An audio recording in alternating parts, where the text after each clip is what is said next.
નમસ્તે મિત્રો, આજે આપણે સાદા ડ્રેસનું કટિંગ કઈ રીતે કરવું તે જોઈએ.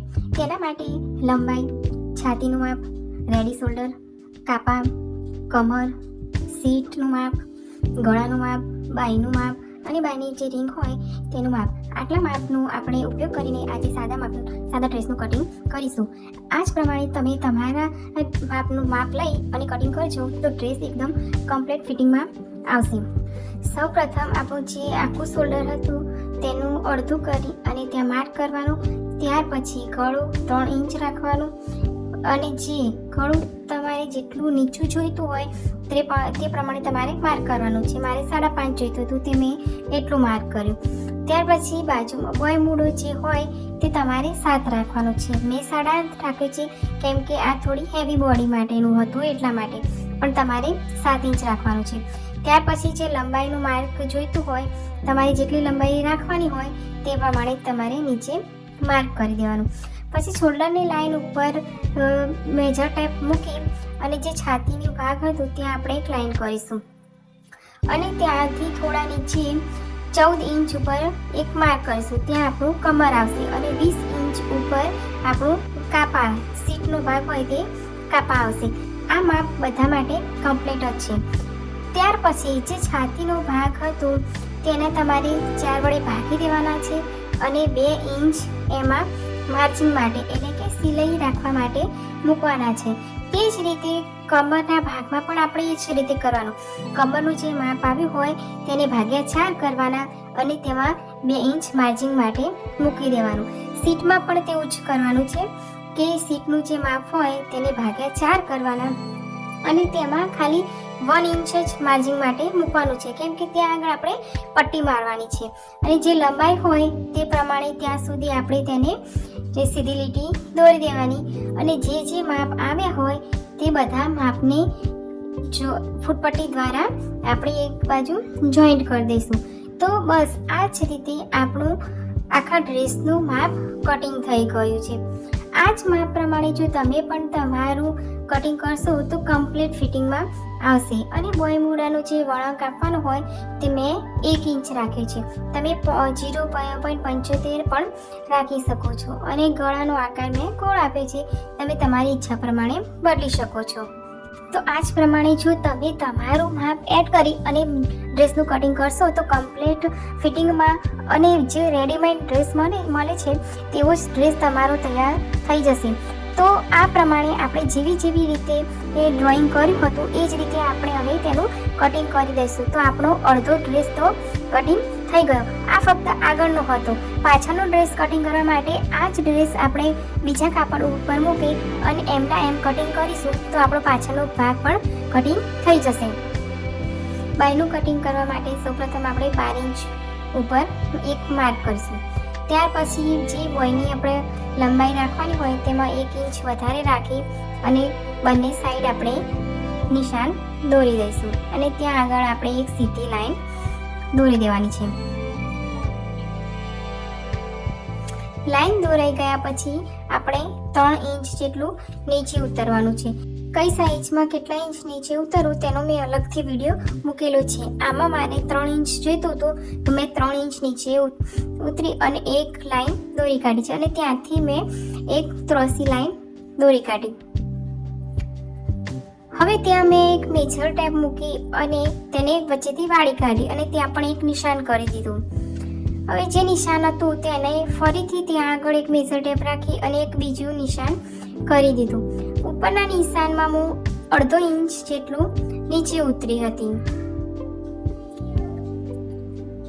અને જે બીજું નિશાન હતું તેમાં પણ હું 1/2 ઇંચ નીચે ઉતરી હતી. હવે આપણે જે નિશાન કર્યા હતા તે નિશાનને આપણે એકબીજા સાથે મિલાવતા જઈશું અને સીધી લાઈન એ પ્રમાણે માર્ક પ્રમાણે લાઈન દોરતા જઈશું. તો બસ આટલી સિમ્પલ જ રીતે આપણે બોય કટિંગ કરીને તૈયાર થઈ ગઈ.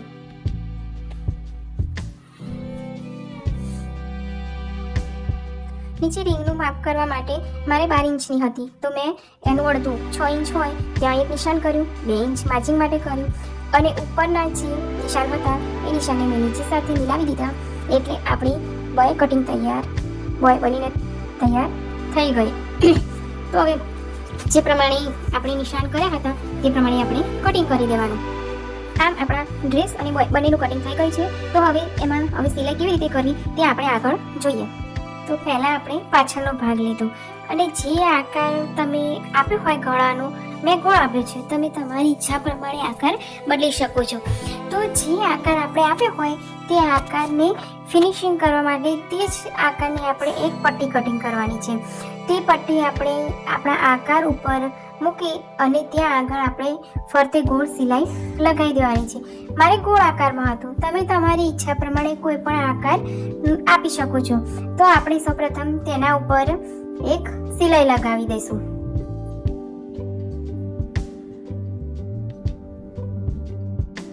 આખે ફરતે આપણે ગોળ ફેરવતા જઈશું અને બધી બાજુ આપણે તેને સિલાઈ લગાવી દઈશું.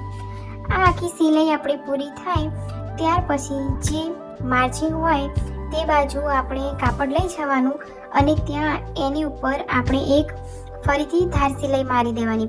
ધાર સિલાઈ મારવાનું કારણ એ છે કે જ્યારે આપણે ગળાની જે પટ્ટી લગાવી હતી ફિનિશિંગ પટ્ટી, તેને જ્યારે આપણે પલટીએ તો આપણું જે આકાર હતો એ આકાર આપણો કમ્પ્લીટ જળવાઈ રહે. તેના માટે આપણે એવી ધાર સિલાઈ લગાવવાની હોય છે. અને જ્યારે આપણે પટ્ટી આ રીતે વાળીશું તો આપણું ગળું એકદમ કમ્પ્લીટ ફિનિશિંગમાં દેખાશે. એના માટે જ આપણે ઉપર ધાર સિલાઈ લગાવવાની હોય છે. તો ધાર સિલાઈ લગાવી અને પછી આપણે પટ્ટીની અંદરની સાઈડ વાળી અને ઉપર ફરીથી એક સિલાઈ લગાવી દઈશું. તો આપણું ગળું તૈયાર થઈ ગયું.